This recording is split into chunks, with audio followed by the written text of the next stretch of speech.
One of the things most Toastmasters have a hard time with is their first speech, their icebreaker speech. And people always want to try to give their whole life story in 4 to 6 minutes, and that's too much.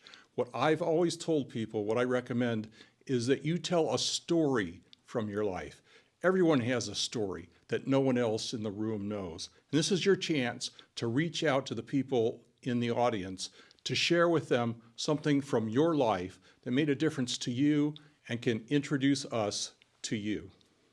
One of the things I liked about Toastmasters that's really helped me over time, I grew up before many of you and had a very segregated background. And one of the things that and then I spent 15 years in the state of Idaho, which is not known for its diversity.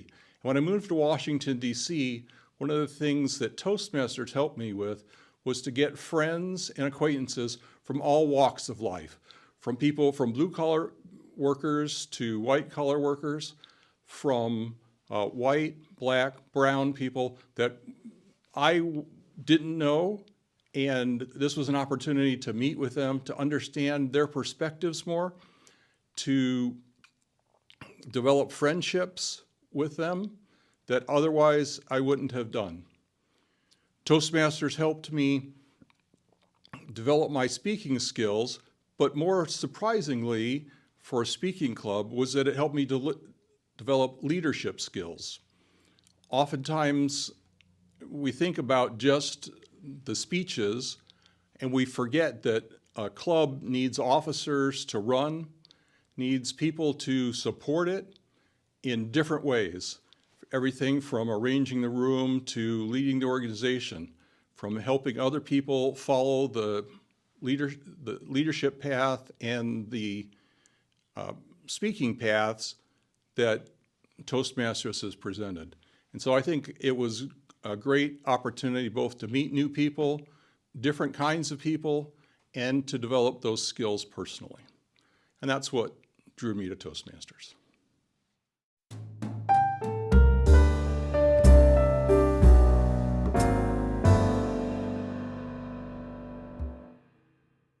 I didn't join Toastmaster because I wanted to become a speaker or a leader. I actually joined Toastmaster because my husband got a job in Kentucky, and he moved the whole family there. And I found myself in a very different environment where I knew no one, and I needed that connection. So I looked online for groups, and Toastmaster was one of those groups. I remember myself walking into that room and scanning everyone, sitting in the back, and then they gave me the opportunity to speak in the table topic, which I didn't know what it was. But I loved it, because once I stood there, everyone was clapping and smiling to me. I ended up coming 5 times before I decided to become a Toastmasters. I mean, literally a Toastmasters. 2 months later, they asked me to compete. What was that? I didn't even know what was it. But I did. I represented my club, and I came first in the club and second in the area. What am I saying here? Sometimes when door open, we don't know what kind of opportunities we may have until we make that first step. I started in Toastmasters just to find a community in a new state. And since 2014, I have been competing every single year. I made not only a community, but I also made a career of it. Check me out, afafcampbell.com. Check me out on LinkedIn too. This is what Toastmaster does for you. If I could describe the Toastmaster community, I would just say a big family for life. Simple as that. I remember joining the Springfield Toastmasters as we came back from Kentucky to Virginia, and I had the chance to be with the first Toastmaster lady, Helen Burkett. She passed away at 99, but let me tell you, she still always lived in our heart because of the power and because of the words she always shared with us. Why am I again sharing this? Because it is up to you to make a community your community. And Toastmaster is definitely one of my communities. I joined Toastmasters because I wanted my public speaking to be more polished. I could speak in public. However, I wouldn't say I was able to do it in a way that was polished. I joined Toastmasters and I knew that it would be a supportive environment subconsciously, but when it came front and center was after I gave my icebreaker speech and I got a standing ovation from every single member of my club. I knew at that point it's a place that I wanted to stay and grow and learn how to be better at public speaking. And it's branched out into other areas too. When I first started hearing about Facebook, I resisted getting an account. To this day, I still don't actually have a Facebook account. However, I've learned about communication online via social media by participating with the public relations team in District 29 Toastmasters. And I've learned stuff I had no clue about. I know how to attract attention to a post potentially by using tags and hashtags. It's just been a chance to really see a world that I never thought I would be involved in, and that's been wonderful. I first joined Toastmasters in 2003 or 2004, and I was inspired by a colleague who I thought was an excellent public speaker. And one day, as I was commenting to her how she was so inspirational, she said, "You know, I was terrified of public speaking, and I joined Toastmasters. And that's what helped me improve." I had heard of Toastmasters, but I didn't know too much about it. So when she told me that there was a club that met right in our office building, I decided to check it out. She also told me that due to her experience as a Toastmaster, she always gave a second look when she was recruiting staff and saw on their resumes that they had listed their membership in Toastmasters. To her, this demonstrated that the candidate for a job was open to self-improvement and actively taking steps to do so, good or getting better at public speaking and speaking in front of a diverse audience, and also that that candidate was most likely open to feedback, which she felt was particularly important. I joined that Toastmasters Club for about a year. Then I moved overseas for over a decade. And quite frankly, it never even occurred to me to look and see if there were Toastmasters in the countries I was living in. But when I moved back to the United States, one of the first things I did was to find a local Toastmasters club. Toastmasters has improved my confidence. I have become much better at extemporaneous or impromptu speaking, and I've taken on leadership roles, Vice President of Education, and after my first year, my club unanimously re-elected me to the role, and at the end of this particular Toastmasters year, I'll be finishing 1 year as an area director.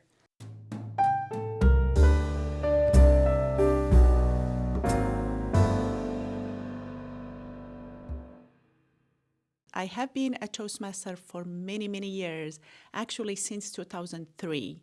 And the reason I joined Toastmaster is there was a social aspect to it. I wanted to have friends, and also I wanted to be able to speak my mind and organize my thoughts in front of a group without fear or nervousness. And because of the nature of my husband's job, we have been in many different states. And the things that I did wherever I go is find a Toastmaster club and join them. So I was in a club in Maryland, Ohio, Kansas, and now in Virginia. And Toastmaster has really and truly changed my life. I am not that person that was many years back where I am very scared to face a group. Now I can speak my mind, I can stand up, I can share my ideas without fear. But I also I want to emphasize is it is a work in progress. You get better by doing and by speaking and being out there engaged with the audience. The best feedback that always comes to my mind is what I was told one day at this 7 p.m. Toastmaster meeting in Beaver Creek, Ohio. It was time for me to speak, and I was going forward. Sometimes I'm self-conscious, and there is this wonderful person that I always think of. She said, take yourself out of it. And I still remember that. When you take yourself out of it and just see what I am going to give these people who are sitting here in front of me, what I'm going to share with them, and not think about how are they perceiving me. Take yourself out of it. That was the best advice I ever gotten. If I could describe the Toastmasters community in a few words, one word comes to mind: supportive. When I joined Toastmasters many, many years ago, I had young children. I had 2 young girls. And the club itself, I belong to Franconia Orders. The club itself were very supportive. They actually allowed me to bring my daughters, who were both in elementary school. We met in the library.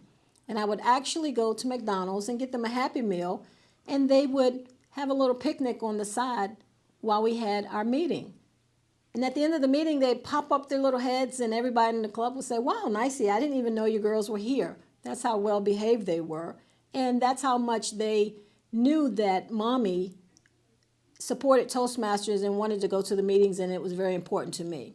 But everyone in the club was very supportive that I was able to bring my daughters to class.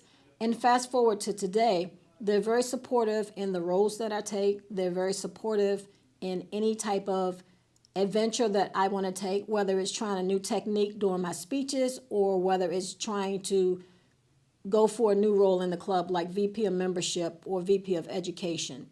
Also, diversity. I love my club. We have members anywhere from the age of 20 to the age of 70. So there are a variety of ideas, innovations, and evaluations that I get. The different perspectives are awesome.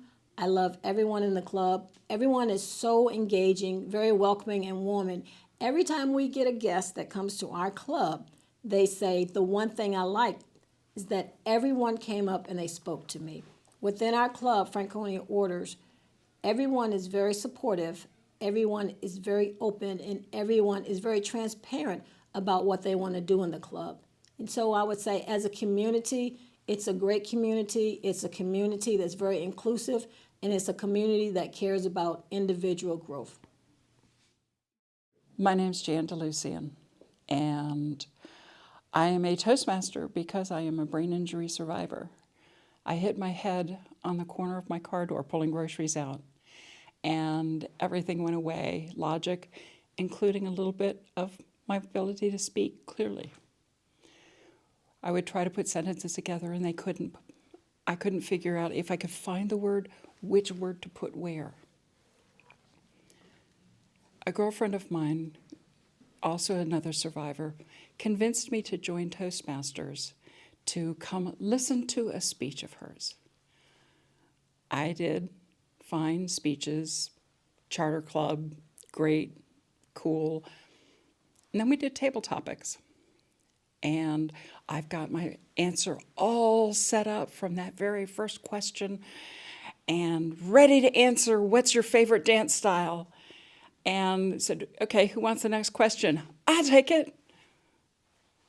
Okay, your question is, it was, you have 30 seconds to say something to the entire world. What would you say? Definitely not what I was going to say. My brain is frantically searching. Finally came out with, I love you. And then I realized I still had to get to the green. I don't know what I said, but it was fun. It was exhilarating. So I signed up. I ended up getting stuck helping out with contests, learning more about what people can do, learning more about what kind of styles I liked, what styles I didn't like. There was no way I was going to be that way. Finally ended up with I'm going to go ahead and start on my pathways now, and I found out there's 7 different ways to organize a speech, depending on what you want to say. So I did. Everything I learned allowed me to do more. Leadership skills, I was able to start doing that. I was able to lead the table topics. I tried Toastmaster of the Day. Slowly but surely, I got to use the leadership skills that were in my path. Toastmasters gave me the ability to use and exercise the things that I learned from pathways, the things that I learned from my fellow Toastmasters. And I got the chance to speak, to tell my story about my brain injury, to help other people reach heights that they may not have been able to. I can speak now to legislators about brain injury services, and they listen. Those are the kinds of things that matter. And for me, making a difference, that's all that matters. I wouldn't be here if it weren't for Toastmasters. And I just want to make sure that everybody has the chance to be able to do what they can with it. They deserve it.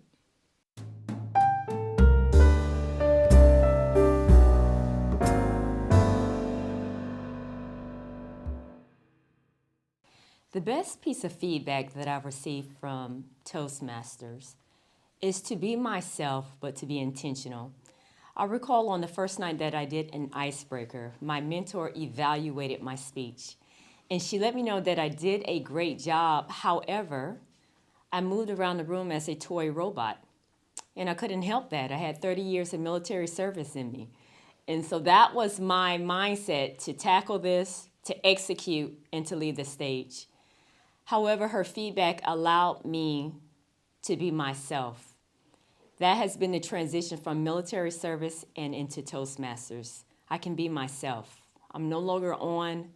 I'm not in the front of the room. I'm not leading a meeting. I'm telling a story. I'm having a conversation.